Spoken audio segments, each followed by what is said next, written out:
I want us to start with Carolina. Carolina, what did you bring? Hey, Valerie. Okay, so my quote is creating a culture of belonging, authenticity, and kindness where everyone feels valued. So, and I wanted to start with that because it means so much to me. Wherever I go, I do want to make sure that everyone feels like they can be themselves around me. So hopefully I'm doing a good job there. Well, we're going to keep talking about it. So we'll see what you're doing so far. That makes it so good. Thank you. Priscilla, what about you? What did you bring? I brought this t-shirt. Ooh, Latinas Rising Up. That's familiar to me. I'm sure we'll dive into that. We'll dive into that deep. It's going to open up the conversation, but it's something very important to me. And when we talk about DEI, representation is very, very crucial for all communities. And so we'll talk more about my relic, but something that's very important to me personally. Ooh, very nice. And I brought a jar with coins that I've collected from my travels all over the world. I have something similar with bills, but I keep it in a jar, not in a coin album. And I'll share why in a moment. But first of all, thank you, ladies, so much for being here, and welcome everyone that's tuning in for this episode of Not Quite Strangers. It's a little different than typical of episodes, because typically I introduce two people who don't know each other very well or don't know each other at all and have a meaningful conversation. Today, I happen to be one of the strangers. It's better. It's better. I know. I'm kind of excited now. So the person that's masterminded this introduction and this connection is Priscilla. Priscilla Guasso is a good friend of mine. Priscilla, you and I have known each other for 10 years. Yeah. Like 10 years. We both worked at Hyatt together. Have known each other throughout that time, worked together very closely in my last 4 years at Hyatt when we were both supporting the Latin America and the Caribbean. And now also over the last year and a half or so with Latinas Rising Up in HR, which I know you're going to talk about in a moment. I'm one of the co-authoresses in the book that we put together.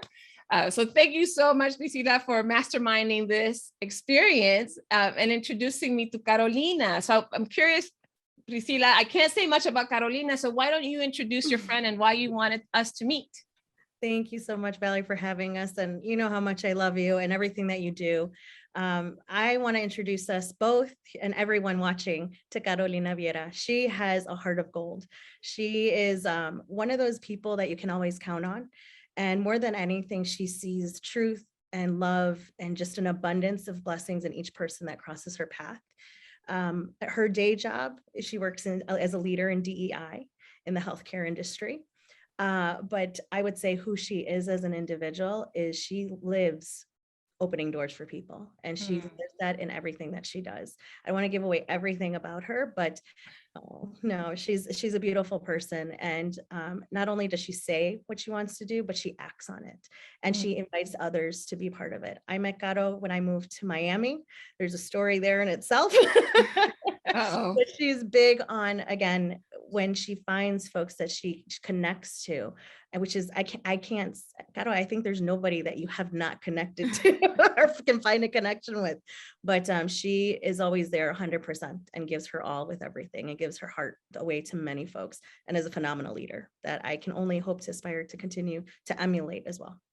Ooh, wow. Well, I feel like I should wrap it up now.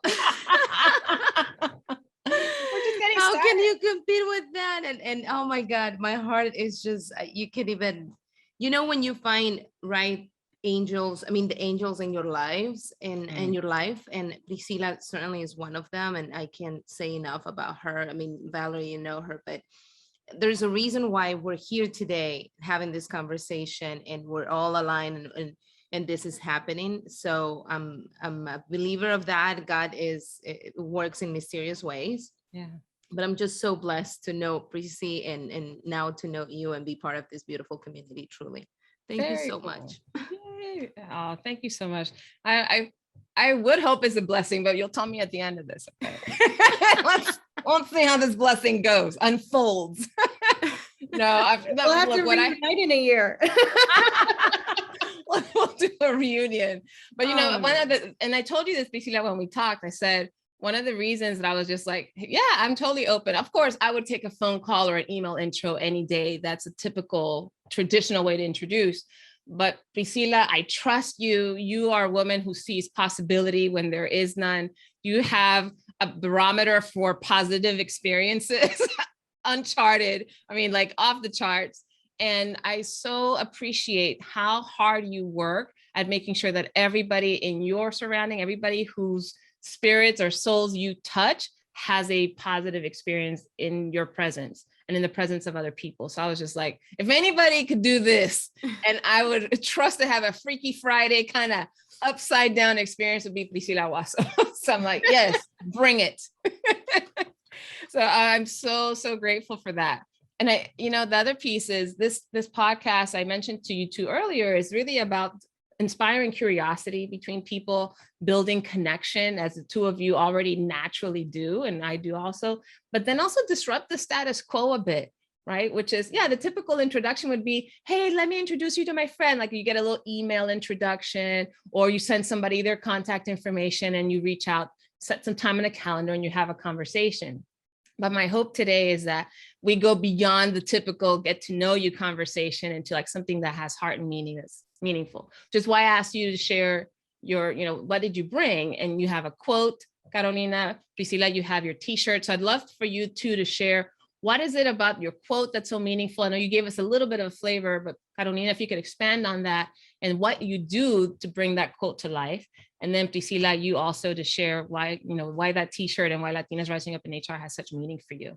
So Carolina, why don't you kick us off? And Valerie, thank you for that question, because I was thinking about that a little bit.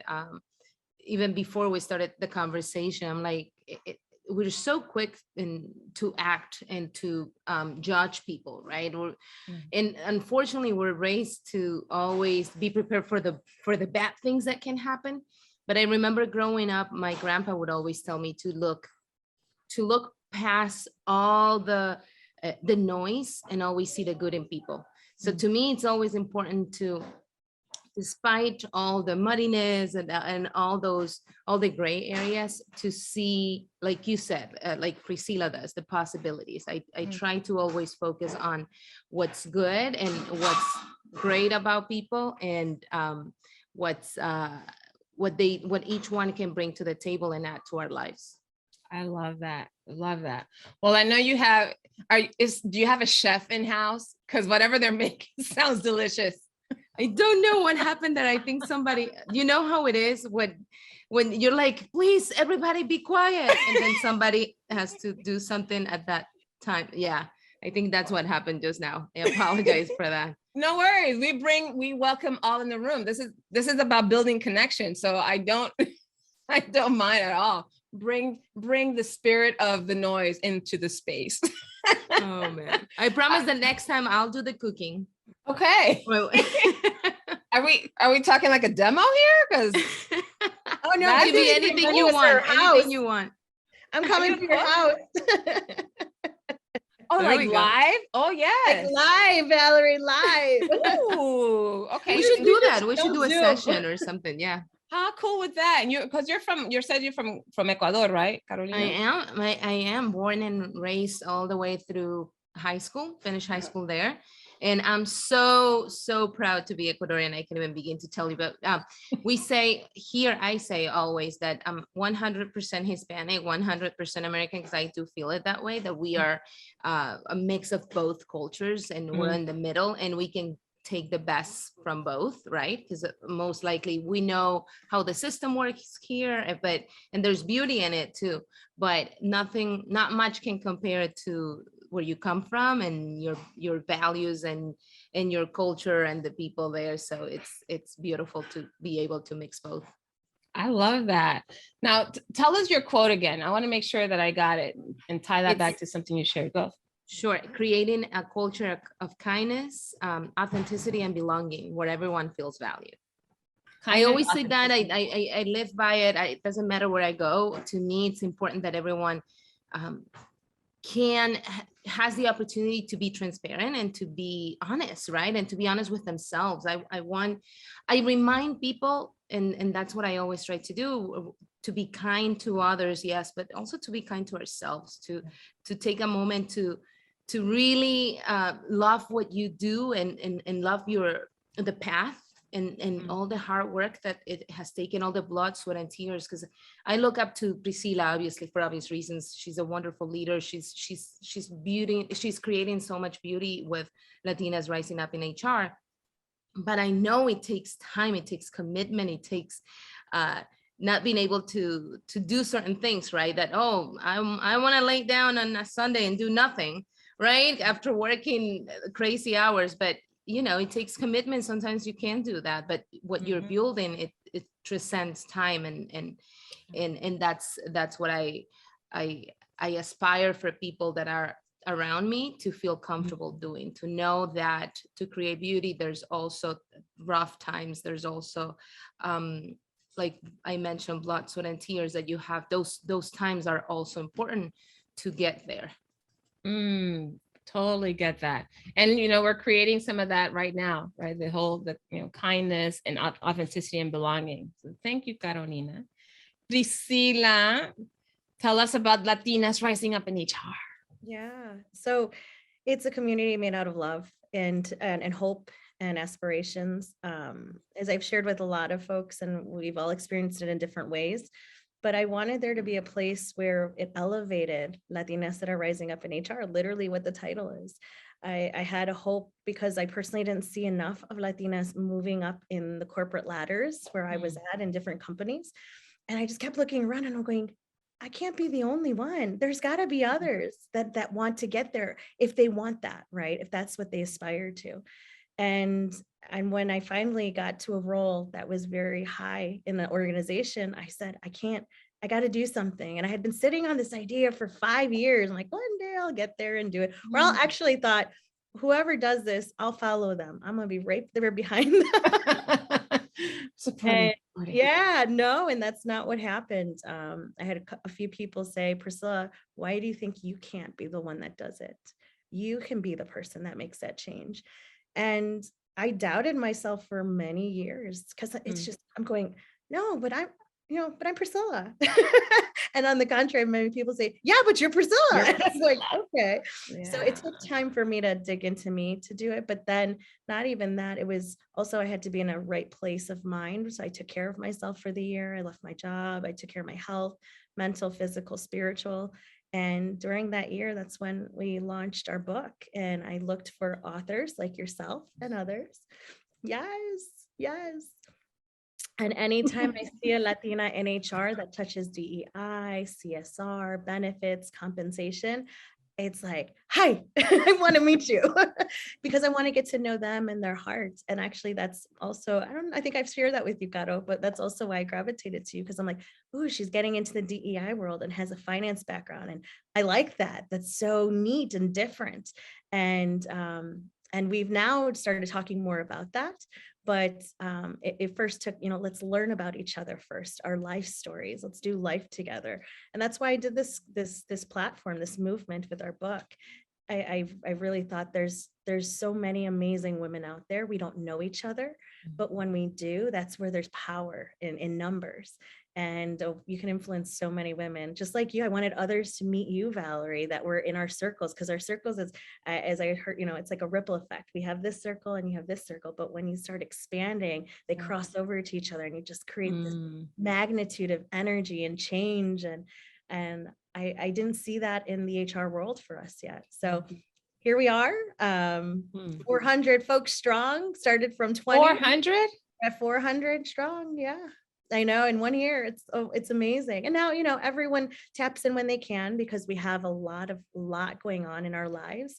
But that's what I wanted to build, is where we're not just connected because we are Latinas in HR. It's more, we're all trying to rise, but to rise, it requires us to be vulnerable and to lean into one another and share the tough stuff. And that, like even this past week, and seeing authors connect with each other, even on a deeper level, and sharing what they're going through, whether they're going through things with their medical, there's medical issues or family things that are happening. Our parents are getting older. What are you doing with your parents and your kids? How are your kids? It just it was such a deep, closer tie of conversations other than just the surface. Oh yeah, I work in DEI, or I'm in benefits, or no, it was a lot deeper, and there was a lot of conversation around culture too. So it was beautiful. Yes, that is why. And just to add to that, I mean, it needs what we're creating, and everyone in their own platforms with their teams or followers or whatever you want to call it, friends, family. It's beautiful because it's also about people, right? It's also about what we all go through, because like you said, Priscilla, we're all going through something. We may not be announcing it to the world, but and that's why it's important to be so empathetic and so kind to others. And that's one of my words, because we don't necessarily know what are their personal struggles, right? And that's what we're creating here. And I'm so proud just to know you ladies, but also of everything that by having this type of the podcast, the platforms, everything that it's been created, it helps others see the opportunities, see that they have somebody that they can rely on, and see representation. Absolutely. It's funny, speaking of representation, it's a good segue. So this jar of coins that I shared, so I've traveled a lot in my lifetime. It's not, it's not exhaustive list, but 17 countries so far. And I collect the coins, most of the time it's because I was spending money somewhere and I just, didn't exchange it. So I ended up just bringing it and putting it in my little jar. And I do the same with bills that I've collected. But I have my best friend was like, Valerie, why don't you put them in an album, with a nice little label for each one, where they're from? And I was like, that's not the point. I think the point is to have a collective experience of the places I visited that is not about the differences between those places, or the differences in the money, in the money and how it's stamped, or the colors, or the textures, right, or the seals. It's not about that. It's really about the impact that it had on me, right? To be able to see it all in one place. And I do the same thing with, this is going to sound weird, but I also collect, and I hope nobody from like immigration is watching this, but like I'll take a stone or something. Like I have some, so like some. So when I take you to the Galapagos Islands, you can't do that. I got it. Okay. I'll make sure to remember. I'll take pictures of the stones. I have some sand from different countries. I have, pieces of wood. I mean, some things that are not alive, obviously no seeds or whatever, but I also don't label them. I have them in a little, like a terrarium that I created because I just wanted to show this is the collective experience of being on the planet and all the different places that one's feet can touch or hands can touch. I think the same goes with people for me. I kind of collect people too. Tell us more, such a Valerie. way, but not like in a creepy way, connecting with a lot of different people. And so I think this is important. Funny enough, in my family, this past year has been really unique because my dad's side of the family, who traditionally have been pretty far apart from each other geographically. I live in Dallas. Most of them live in the East Coast, New York, South Carolina now too, but most of them grew up and born and raised in New York. Besides this, we were from Panama originally, but when my aunts and uncles left Panama, they started having their families there. So most of my cousins were born and raised there. So we've been geographically separate from them and not necessarily that close, even in communication. But this last couple of years has been pretty phenomenal. So once a month, we get together as a family and we interview one person in the family who gets nominated. And we have it's like a family talk show. So the rest of the family sends me questions and I interview that person and we hear about their childhood and their life and why what decisions they took in their career. That's really beautiful. Cool. Are you recording this? We record them and we share them with the family. You should at some point, I don't know, this is a great idea. I'm going to steal it from my own. Steal it. Go. Do I have your blessing? Thank you have my blessing. Go forth. No, Capture your family history. Sometimes I'm thinking, what what did my grandma do? I mean, I remember stories, but I don't remember everything. Yeah. And it's funny because you never know the impact that somebody's going to have until Yes. they're gone. And that's Yes. unfortunate, but that happened to me with my grandma, right? And when I saw your grandma this Saturday, Priscilla, I was like, oh my God. And it brings back so many memories. And trust me, my grandma was not the sweetest woman. No, I mean, she was a kick-ass. She was a hard worker. You had to be on point all the time. You know, there was Ortiga. I don't know if you guys know what Ortiga is, but thank God you don't. But if you don't behave well, you're gonna know what Ortiga means. It's like a chancleta, but it's a. And she was rough growing up. But I remember sitting down every night watching a novela with her, right? And that's the memory that I have of her, other than being this businesswoman. So she got older and she suffered from some sort of dementia, and they never really identify it, but we think it was a combination of dementia and Alzheimer's. But I remember thinking, oh, I'm prepared. I'm getting ready for her passing, because I could see her, slowly getting there. And the day that she passed, I was a mess. I was a wreck. I was a wreck for a week, entirely nonstop. And I remember thinking, but I was ready. I was prepared. And you truly aren't. And those are people that mean so much to you, even though they were strict, even though they were tough, those are the people that keep you grounded, right? Huge, huge. I'll say one last thing so my dad has been like the most reserved's not the right word, but he didn't share a whole lot growing up. I'm one of four, so I have three brothers. And recently, my dad was the one that kind of started this tradition, actually, because he said he's ready. He's 77. He's like, I'm ready to share. I want to share stories. I want you guys to ask me questions. I want us to get to know each other. And I was like, all right, Dad, I'm going to interview you, get questions from the family. And then from there, he nominated his youngest sister and so on and so forth. But recently, he was like, I want something just for the four of you, like my brothers and me. And, I want to just sit down with you guys and for you guys to ask me anything you want. It's like a tell-all or something. I was like confession? Like, what's going on? So we sat together. We were on Zoom because we're all over the place, but we spent 4 hours. And my dad told us everything from the girl whom he made fun of in the 3rd grade, all his teachers, talked about the guy that gave him the opportunity to do whatever he wanted in the career, to how he met my mom and why he liked my mom and why they got divorced and why he found his new wife. And like, he told us so much. And it was, one of those moments where I was like, wow, how many opportunities do we get to really sit down? First of all, I wasn't that interested. 10 years ago, you couldn't have told me that this was something I would want. But now I desire so much to understand the people who had such a hand in my life. So this keeps growing. My mom's like, well, how come my side of the family, we want that too? So I'm interviewing my aunt next weekend. So it's been really fascinating to have these family connections too. So I know family is really important in our culture, but I'm curious, Priscilla, what in your experience, what kind of things do you do to bring your family together?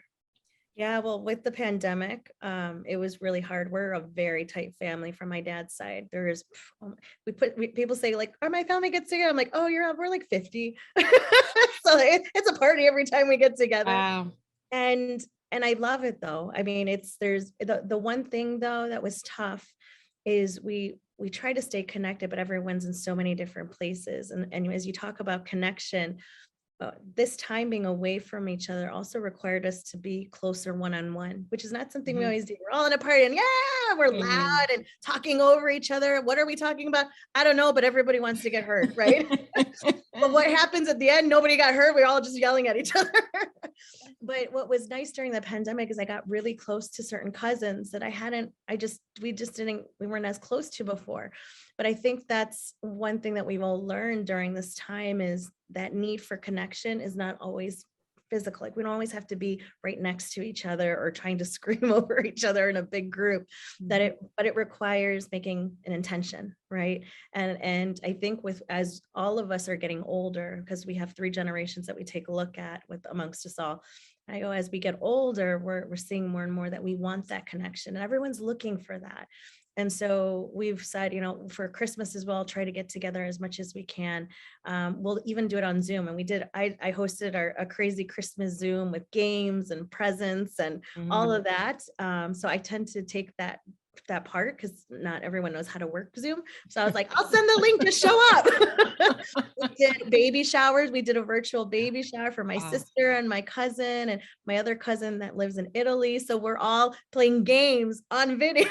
It just was insane, but it was fun. It was fun. We stayed connected. It helped us just really make sure that we're in the know of what's going on in our lives. Even though we're all miles and miles and miles away. And so I'm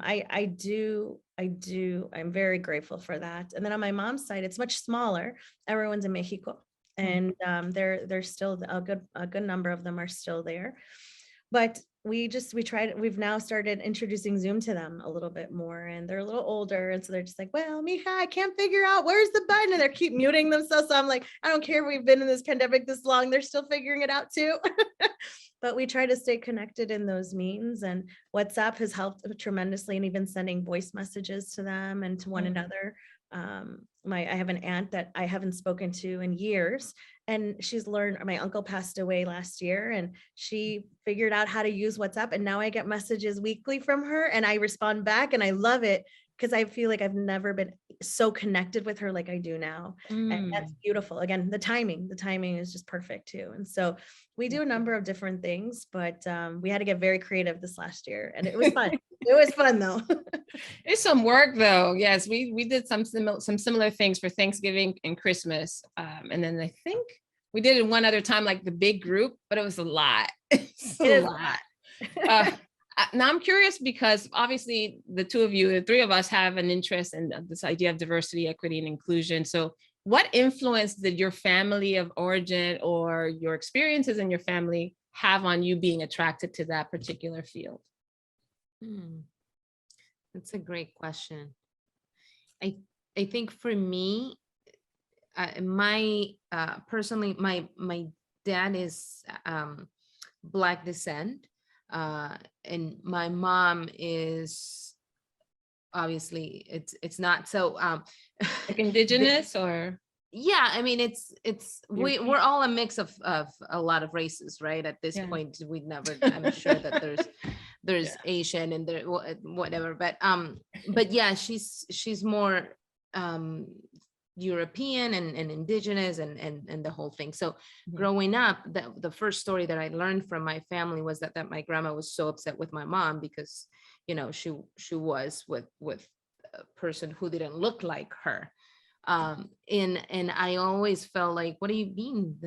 We're all the same. In my eyes, we're just humans. Like, what are you talking about? But and then think growing up, now when I was a grown up and working and I moved from Ecuador to the States and realizing, well, yeah, there's this thing where they don't see you as an equal. What's going on there? Personally, I wanted to understand that more. I wanted to understand why my grandma thought the way that she thought, and how can I help change that, not only within my family, but also help others see the beauty of that diversity. So I think that's, to me, was a very personal decision based on, then again, my grandma and the way that she was thinking and the way that she saw things. And obviously I learned to be very I guess forgiving and very understanding of the world she grew up in. It's different from the world that we have grown up and the future generations as well. So we have to be understanding that they didn't have the same tools and resources that we do to understand. So the more you're given, the more you're expected to do, to learn, to even to teach others. So I think that's one of my main reasons. If you ask me what's the influence of my family, but in general, it's because I just want to make sure that we understand that, that we are, as humans, we have so many layers, and that's the beauty of it, to understand each layer, to understand why we may be through the same experiences, but we all do things differently because of that, because of those layers, because of that family, because of those friends, because of the culture. So that's for me. have you seen, you guys know that Gloria Estefan and her family do the Red Table Talk, the franchise? Did you see the one where they talked about colorism? No, I haven't seen No, that I one. haven't seen that one. So it's one of the latest ones that I just watched, and it was fascinating. It's provocative. I'm gonna warn you, it's provocative. So she invited Amara La Negra, who's Dominican, and then the guy from Queer Eye for the Straight Guy, which is he's Cubano, Jamaican. Oh yeah. I don't know his name. Yeah. So she had both of them, and then she also had I think a Brazilian scholar, and they talked about the experience of being Black in Latin culture, which I thought was really fascinating. So based on what you just said, Carolina, was saying, because they said a lot of times growing up, they heard the phrase "mejorando la raza." Oh, yeah. And I was like, I never heard it. Well, maybe because we don't. I mean, we have interracial relationships in my family now, but not then, and not in Panama. And Panama is such a mixed pot too. We have people of Asian descent, we have people of Middle Eastern descent. We have, because it's because of the crossroads of the world being the canal, at least where I grew up. But of course there's different classes, right? So we have the class system. But I'm curious about the role that played, because when I think of Ecuador, I think of predominantly European descent and maybe some indigenous. And I think the first Black Ecuadorian, this guy on Facebook who's a cook. I don't know if you've seen him. He's like, no, I'm curious now. I got it. There's a few. Let me tell you, there's a few. But it was so rare. I was like, "Él es Ecuador? Oh wow!" And he's like dark like me, so I was just like, "Oh, cool." Yeah, no, there's a strong population that it's Black, but there's always been that mentality of I think it's related to class more than anything. Oh, this race, they associate it with class, but this class is better than the other one. And then, all those, I don't even know how to call them anymore. Those perspectives, I guess, that are not necessarily the right ones. And that's why we need to ensure that we're communicating what's real, right? That has nothing to do with race. Class has nothing to do with race. Race has nothing to do with class. And then again, what's representation? What's truly, what is truly diversity, right? And I think the more we talk about it and the more we have these conversations, it's helpful to them too, right? To those generations that are, to my dad, to my mom's generations, to understand what we're talking about and what we're so passionate about, diversity, equity, and inclusion. Priscilla, I see you nodding over there. What's going through your mind? Yeah, I have a different upbringing. My dad and my mom, so my dad grew up in the States, like he was born and raised in Chicago, and my mom was born and raised in Mexico, La Ciudad de Mexico, Mexico City. And they always, they're always very, my mom actually was more the one that tried to ensure we had our culture. And my dad always talked about education. That's just kind of, I guess, how they tag teamed. My dad always spoke about how education is so important. I didn't know at the time, right? I was like, okay, Dad, got to get those A's for Alvarado. That's my maiden name. And I was like, oh, this is horrible. And then my mom's just like, Mija, you want enchiladas? Like, she's always making sure I'm eating. And I know, like, I don't lose I don't lose Spanish, and I don't lose the language, and I don't lose the culture of what it means to be from La Ciudad de Mexico. And I kind of was always a chameleon too growing up. And so, like, at home we talk Spanish, right? We spoke Spanish and we watched, novelas, and then I'd go to school and then I'm like, Mom, I want PB&J. Like, I don't want anything too crazy to cause a ruckus at school. So I always lived these two worlds. And then I always felt at a certain point I started feeling, why can't I combine them? Why is this so separate? Why on the weekends am I dancing salsa, singing at church where everything's in Spanish, and then I go to school and everything's in English, and I don't see anyone eating this type of food like with me or know what I'm going through. And even my mom had me very young. My parents got divorced very young, and so I always joke, like, I grew up with my parents because they were figuring it out and I was also figuring it out. And so I felt like there has to, how am I going through this alone? And why aren't there other folks like that, like me? So all to say that I'd say more in high school was when I really felt there was a difference, and I didn't want to have two lives anymore. I wanted to combine them. And that's where I started seeing it more with status and money. And I was like, oh, I come from not a lot of money, and the folks in my school do, and I can't relate. And that it was tough. Mm. And so as I got older, I was like, I don't fit in this world. I don't fit in that world, but I want to get to know all worlds. So then I became a social butterfly, and I just started meeting folks and trying to get to know their stories. And it also had to do with that I was quite the introvert when I was younger, and I did not like to go out and speak with people. And if anything, I was like, oh, well, if I ask you all the questions, I don't have to talk. But then I get to know you. And it taught me to be a good listener. But then that's how I learned about different cultures and where do people came from. And I had a lot of white friends, but I say that, and then I'm like, no, but where's your family from? And as I spoke to their parents, they're like, oh, well, my family's from France, and here's where my family's from, Italy. Or they would start, and I'm like, oh, okay, so you're not just white, like you're white, but you've got all this other culture. Talk to me about this. And so I started learning about other cultures other than my own. And then I started learning more as I was in college, and diversity and inclusion has always followed me, and not that I was purposely looking for it. I think it's just the curiosity that I have is what will open those doors for me. And then in college, I became a resident advisor where I had a floor of 60 women, but it was around global diversity and inclusion. And they were like, we're purposely making this environment with women from all different cultures. And they're like, Priscilla, do you want to lead this? It's the inaugural year. And I was like, other cultures, yes, sign me up. Oh, but it was so many learnings, and I learned so much of myself. And I also learned so much of other women and the men that lived in the floor beneath us. Good things that would clash, I mean, and then I became a mediator too. And so then I was like, how did I end up here? But it was neat. And again, curiosity. Mm-hmm. And I didn't know you could study this and go into this and have it become a profession.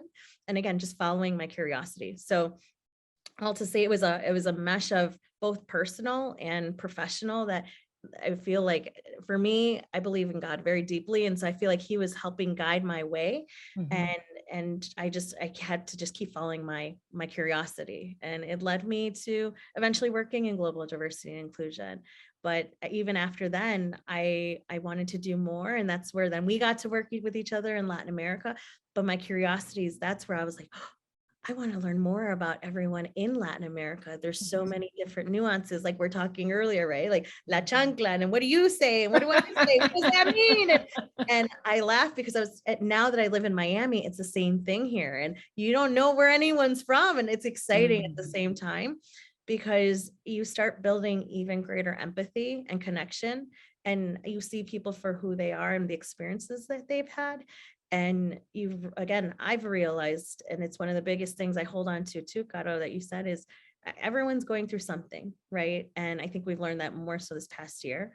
And more than anything, don't jump to conclusions for yourself. But it's a journey. It's a journey because we've got years of different things and experiences that were embedded in us, right, as we grew up.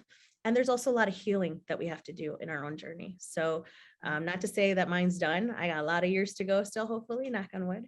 But it's something that I'm working more towards diligently than just letting life happen and being a lot more intentional. It's so interesting. So much of what you said resonates for me. I used to be an RA too, a resident assistant in college for like the last 3 years. But what was interesting is, although I'm Panamanian, it's always been difficult for me to put myself like in a box. Like I've always been like the blend, primarily because when I came to the US, I didn't speak any English. So I had to learn to speak English when we moved here. And I remember the first time, we'd been living in the States maybe 5 years or so before we went back to Panama. Now, my grandparents always lived in Panama. They never left. My grandfather never set foot in another country because he was, I guess, afraid of flying or something. But I remember going back the first time. So I was maybe 14, 15 years old when I went back, right? After having left at 9. So we go back, and I remember seeing all my childhood friends, because my grandfather and my grandmother actually moved into the home that we used to live in for, growing up. So we went and started hanging out with all the little kids. Ay, hola, ¿cómo estás? Bye, Valerie, all the excitement. And I ended up going to some of these parties and stuff. And I couldn't participate because I hadn't spoken Spanish. Really, at home, we converted to speaking in English with my parents because they didn't want us to have any problems in school. Education was super important for them too. So they assimilated. They said, we're going to speak English at home. So that way you don't have any problems. And of course, we're speaking English at school. And then we were speaking English with our neighbors. We were speaking English at church. So 5 years of, impregnada con el inglés, right? All English. So I go back to Panama and all of a sudden people are like, ay, te crees la gringa. Oh, you don't speak Spanish anymore. Oh. And I was so embarrassed that I was like, okay, that's never happening to me again. And then we're going to come back. So I came back and I started studying Spanish in high school. And it was like, I was already, when we left Panama, I was like, what, third grade or something, third, fourth grade. And so I knew enough. Obviously, Spanish in high school was super easy because it was like, you guys are learning what I learned in third and fourth grade. So people thought I was cheating. But then in college, I ended up doing it to majoring in Spanish because I wanted to be able to read and write in Spanish as well as I did in English. So that was, and then all of my friends, I found community in the global international world. But the reason I mentioned the RA thing is because somehow, I don't know why, I was so compelled. We'd have to host every quarter. Each of the RAs had to host some sort of event, right? That was kind of that's the arrangement. Mine always had to be like something international, multicultural. So I had like a salsa dancing event, because I had all my friends who's dance salsa, the guys come to the girls' dorm. And of course, the girls went crazy, like, like this, it was awesome. And then I had like an international male panel where we talked about love and relationships and across the cultures. A guy from Sweden and Trinidad and Colombia, Venezuela. It was awesome. But I was so compelled to always bring culture and globalism to these spaces. But then one thing I learned recently, and I want to hear from the two of you how this shows up for you. I learned recently, I'm reading the book Caste by Isabel Wilkerson. Have you heard of this? I have heard of it. Yeah. So I just started reading it, but I've heard a lot of her interviews. And she said, Black immigrants coming to the US benefit, if you will, from maintaining the immigrant. These are not her words, but like the immigrant mystique, right? There's a benefit, there's a level of privilege that you get from not being Black African-American if you're Black coming from another country. And immigrants from other countries who are fair-skinned, right? Latinos or Europeans or whatever from other countries, other continents, benefit more when they assimilate to the dominant culture here in the US.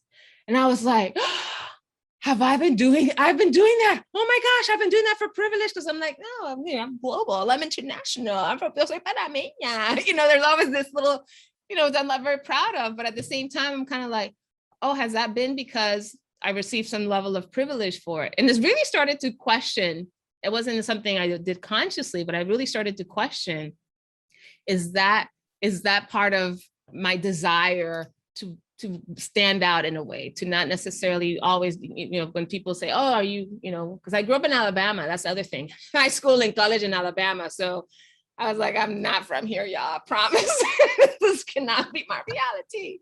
Lovely people in many cases, but in some places I was just like, I really don't think the way a lot of you think. I can't be from here. And I think that's where I made that a little bit of a split. So I'm curious about your experiences, either as an immigrant or as a, trying to balance multicultural, dual cultures in your home, any of that. Yeah, for me, no, it's interesting because I know it was me. Everyone always welcomed me in both sides of the community wherever I was going. But you're making me think now too. It's like, whoa, hold on. But is your dad Hispanic, Priscilla? Yeah, my dad. Yeah, okay. Yeah, but born and raised in the U.S. Born and raised in the U.S. Yes, okay. Born and raised in the U.S. But his story is he was born and raised here in the U.S. Well, sort of, because then I think it was around 3 or 4 years old. Then he lived in Mexico for a good number of years and was raised out there and then came back. So it was a lot of back and forth. Mm-hmm. And my mom is the one that's from Mexico City. And that's a whole nother story for another day. But but they, I think back, and I think it was for me, I always battled being where do I belong? Where do I go? Where does Priscilla go? And I would say not until maybe a couple of years ago, I felt like, no, I am proudly, like what you said, Gato, I'm proudly from Mexico. Like, yes, I was born here, but my roots and my heritage and my culture are from Mexico. And I'm also very proud of living here. And I don't want to have to be put in one box and said, like, this is who you are. I'm like, I'm both. And that's who I am. And people can battle and say, no, well, you're from here. And on the other side too, no, you're from over there. And I go, no, this is what I believe in. This is where my heart is. This is what my culture is. And this is me. But yeah, I have battled with both. And to the point where I was like, did I assimilate too much? It was like too much of a chameleon. I think now we're hearing a lot about, is it, you were code switching, right? Where you're going between and just switching on and off, and why?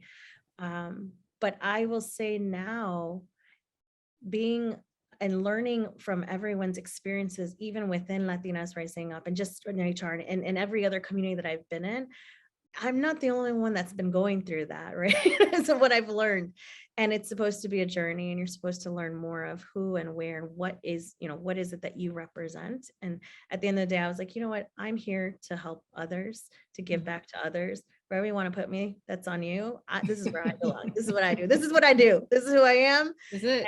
And I'm not going to spend too much time personally spinning around that. That's the same thing with like words and things. This is where I go. This is where I feel, and this is what I believe in. And hopefully, we can all work towards that. But there is a lot of work that needs to be done, even within our community. So I'm learning, I'm growing myself. If we talk maybe in a year and 2 years, I might be like, oh, that was an interesting interview. This is where I am now. Right? But I think that's what we're supposed to do, is to be open that we're on this journey. And today, where I am today, very proud, and will continue, I believe, this to be Latina, be American, be Mexicana. I joke, my Spanish, I've been told, you don't sound Mexican, you sound like a blend of Chile, Colombia, Argentina. I learned like your Spanish is not Mexican. I'm like, that's okay. I was like, I'm a mix of a lot of things, but this is me. This is Priscilla. This is it. This is it. Yeah. Laugh goals. Carolina, what do you have to say about that? No, and I feel the same.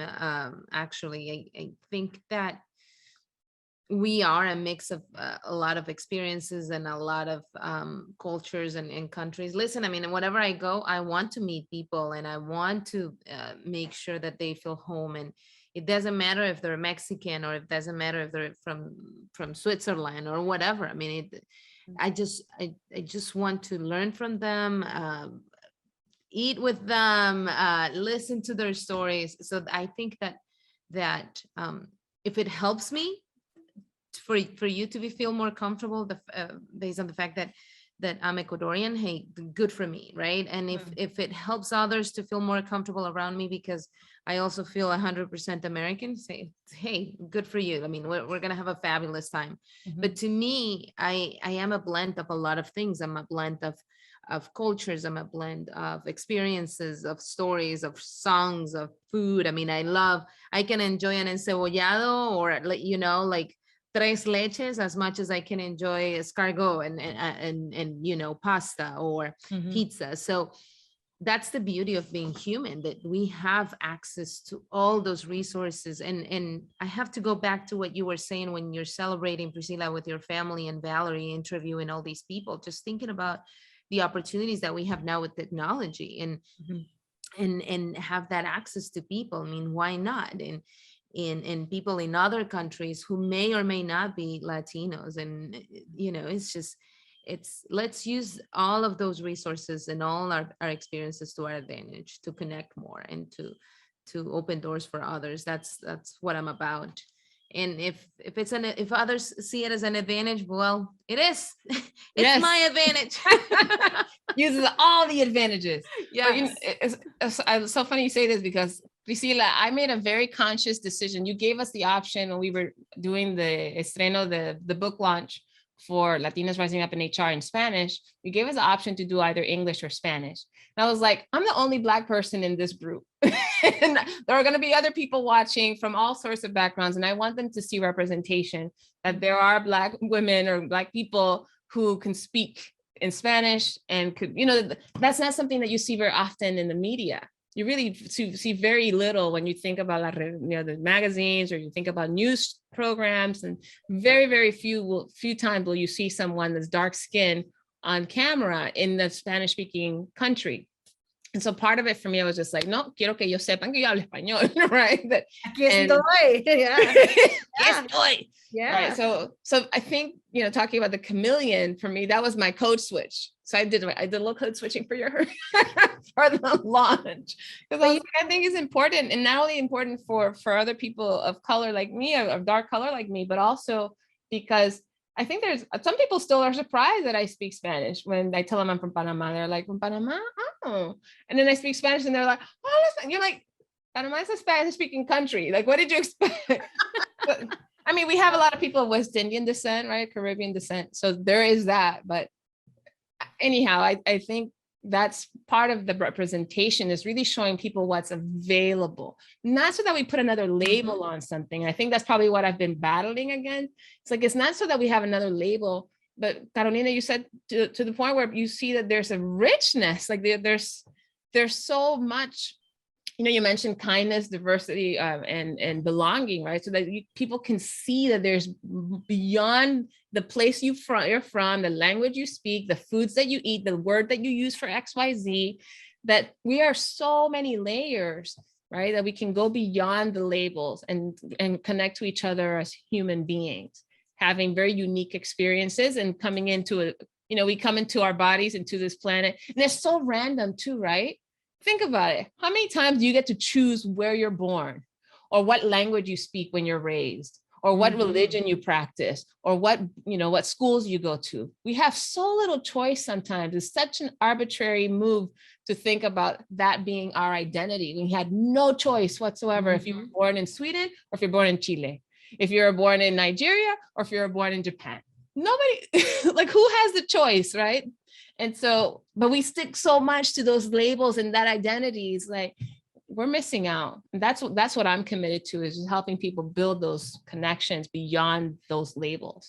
And I think that at the end of the day, recognizing that we're not too different from each other, even though we were, like you said, somebody was born in Sweden and some others were born in Canada, and some in race so differently because we're of different families. But we're just, at the end of the day, we all want to be loved. We all want to have somebody that cares about us. We want to be respected. We want to be valued. We want to be heard. We want to be seen. So it really comes down to the very basics. It doesn't matter where or who you are. So if we can grab onto that and help others see that, that's the beauty. That's why our humanity is so important. Why not, right? How do we get to that? How do we get to that? Valerie, I really think it's something I'm just saying through my own experience and practice. It's like, what am I doing? Right? Looking in the mirror, how am I practicing that? And I have to challenge myself all the time, because you can get comfortable and you're like, no, I like my people, right? I like being around my own circle. But getting uncomfortable and taking those risks, whether they're calculator risks or you're just going out and jumping out of the plane, but making a change in that way and getting uncomfortable. I've learned so much when I've been uncomfortable. And I subscribe to this, it's an app that sends you little affirmations every day, and you can choose how much you want and how little. And it was saying that the last one was 2 days ago, actually, before we had our book launch. And it's like, being uncomfortable is only going to last for a little bit. Hold on to it and learn. And I was watching that and I'm going, oh, okay.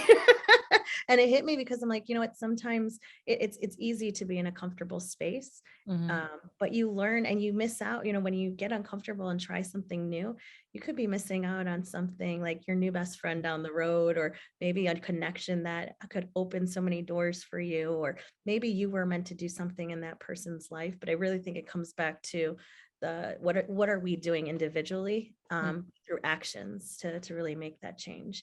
And then over time, we do it as a group, what you do it collectively, and you start gravitating like what Garo does and what you do.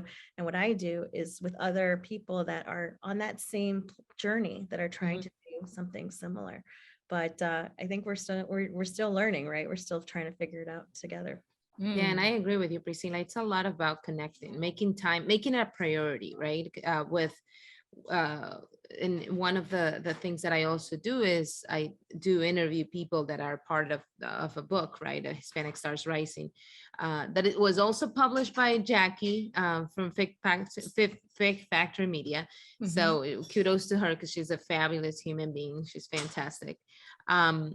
And she can see beauty also, where sometimes you're like, you're so bombarded with life and you can't see it. She can see it. And that's a power that not too many people have. So I just had to throw in that there. If you don't know her, you have to meet her. But it takes time. It takes time to say, listen, I want to get to know you. And to your point, Valerie, when somebody told you, oh my God, I don't know how to do it, because it's tough work. I mean, it takes being intentional about it, being intentional about meeting someone, because it's going to take time. It's going to take those 15 or 30 minutes of your time that you want to invest in work, or you want to invest in something else. But guess what? You never know where that conversation is going to take you. And then having deeper and longer conversations. I've had some of the best conversations in my life with people that I just met, that it was, oh, I'm going to have an interview with you. So can we do that 15-minute discovery call before the actual interview? And that call ends up lasting like 30 minutes, an hour, and we're still talking. And it's just, there's so much beauty. It doesn't happen with everyone, but when it happens with someone, it's like there's magic there. And that's what we need to continue doing, and gravitating towards those people that can become part of our network of support, right? Those are our go-to people, end up being our go-to people. So how did we do? How was this? Did we pass muster? Are we part? I mean, I know Priscilla was already part of the circle and stuff, but I think we're doing fantastic. What are you saying? What are we wrapping it up? I mean, I feel like I'm thinking, I mean, oh my goodness. Well, no, we've been talking for a while, so we need a part 2, Valerie. We're just like scratch the surface. Barely, I know, but so when we think about this particular meeting, this connection, this conversation that we've had, how would you guys say it went? I think it went very, very well. I think, Valerie, then again, when I say that that I want to invite you to get coffee and then eventually to go to the Galapagos Islands, I'm not kidding. We should definitely make it like a point for you to come. So where are you right now? I'm in Dallas, Texas.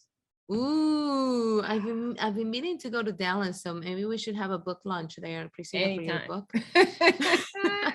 No, but it's the beauty of connecting with others, right?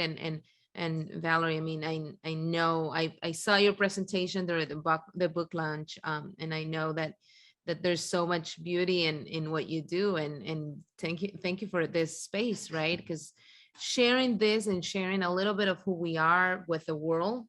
I know I always say we're sharing stories with the world, but we never know where this episode ends up, right? When we never know who's going to end up listening to this conversation. And I'm pretty sure that people, by listening to this, they'll know, oh, you know what? Yeah, I went through that. I mean, it's weird. And here's 3 Latino descent, or Latinas, whatever you want to call us, Latinx, Hispanic, whatever it is that you want to call us, but women who may have nothing to do with me. But listen, I mean, I also went through, a grandma who was a psycho, or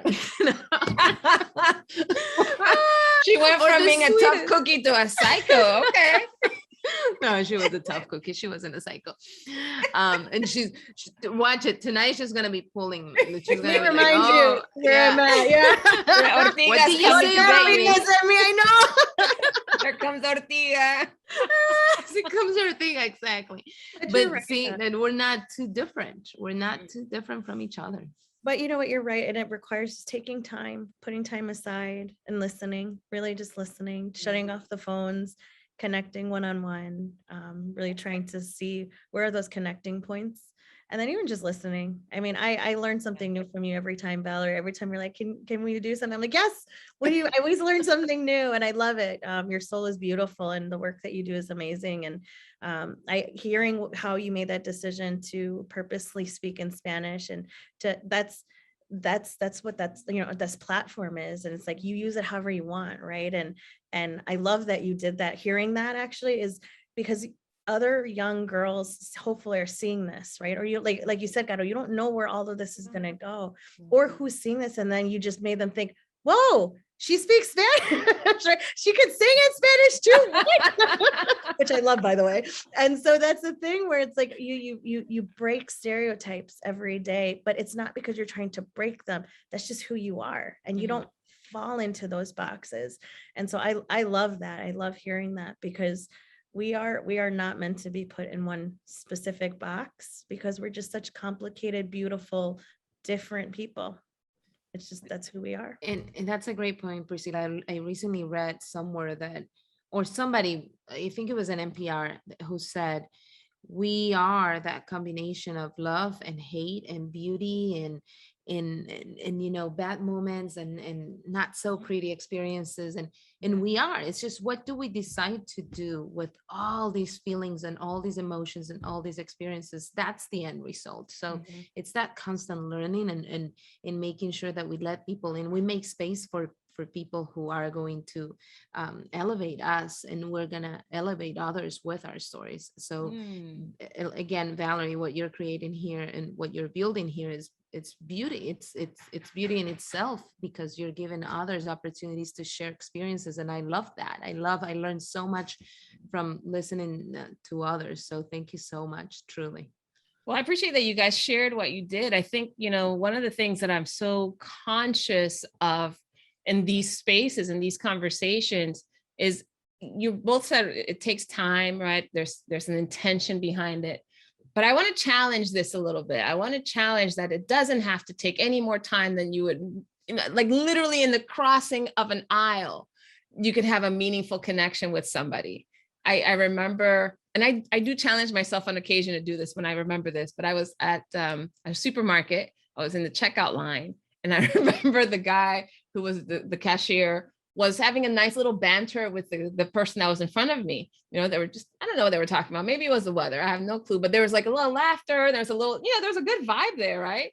And so, and then it was my turn, and I started taking all the stuff out of the cart, and he's like, well, good afternoon, ma'am. And then he starts going through his motions, and I was like, I want the banter.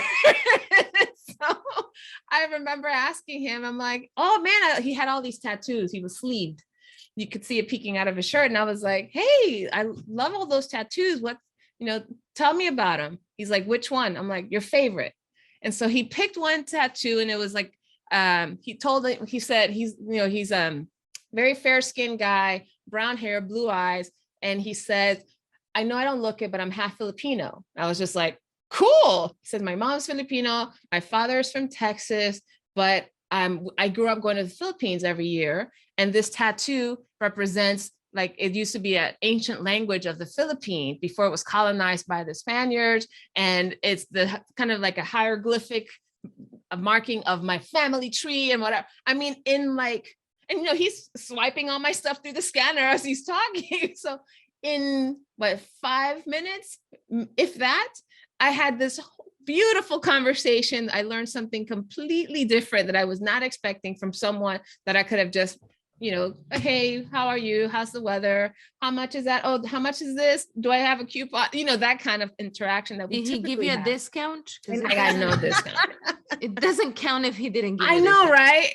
You know what? You know, and maybe this is something that everybody does, and if everybody does, good for you. But whenever I go to a restaurant, I like to call the server by their name. And I think it's it's a personal choice, and I'm very intentional about it every time, just because there's been moments when she goes or he goes, whatever it is, they react better. I've gotten better services, I feel, but some of them, they go into those conversations of sharing more, right? Because I remember once going, I think it was Arizona or something, and I started talking to this girl, and she's telling me about, hey, I had to save up money to go to college to have this experience. So she goes on to sharing so much, and it's only because of that. So I try to follow your lead, Val.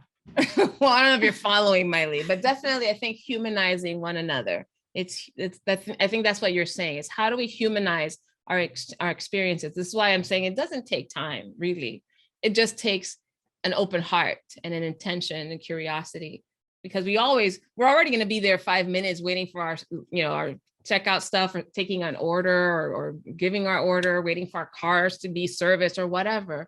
And how do we make the most of that exchange with that person and still feel like we're allowing them, time and energy to do the job that they're there to do? Or, if somebody's waiting, we don't want to add stress to them, but I think we could probably give up some things. So I, first of all, just want to thank the two of you so much. Again, this is like part one. I think I say that in every episode, by the way. So all my listeners are like, we're going to have another part 2 now. But I'm so grateful for the two of you being so open to share and to bring these stories and philosophies to light. I'm grateful to have met you, Carolina, and having this be our opportunity to connect. So Priscilla, yay, success. High five. High five. Anyways, so I do want to thank you. So any final words before we close out, either of you? I would just say that I like what you said, Valerie, about challenging ourselves. I do challenge myself a lot because I think that's how we grow, but also just to talk to people you don't know and be okay with jumping on video like this today, right? And realizing that it's not always going to go right. It's okay. There's going to be hiccups along the way, but again, you never know if you don't try it. And I think that's something I would say with a lot of things in life is, take those calculated risks to do what is within your comfort zone too, right? I don't want people going crazy and be like, Priscilla said, take a risk, right? But, after you've meditated, prayed, thought, whatever it is that you do, right? And you make that decision, is to really, for all of us to go through it. We need more leaders like those that are here today, like the three of us, and having more of these conversations, these bold conversations. Cheers to that. Carolina, anything to say? In my case, let's not be so quick to judge one another. Let's be open to being more, then again, kind to each other and kind to ourselves. And let's expect the greatness from everyone. Not so much, oh, it's gonna go bad. No, sometimes let's get surprised by what the world and what others can do, right? Cheers to that. Well, thank you both for creating an environment in this podcast where all of us belong and we all had something of value to share. And can't wait for part 2, 3, 4, the sequels. You're coming to Dallas and you're coming to Miami. Yes, and we're going to the Galapagos. Yes, let's make it happen. More coins. Ladies, thank you so much for tuning in. And for those of you who tune in to listen to this episode, you know that you can subscribe to www.notquitestrangers.com and get this episode and many others and all the part 2s and 3s that you want in the future. Thank you all so much for tuning in. Have a wonderful rest of the day, everyone. Thank you. You've been listening to the podcast Not Quite Strangers. Be sure to subscribe or follow on your favorite video or podcast platform. And for more information and content, go to notquitestrangers.com. See you next time.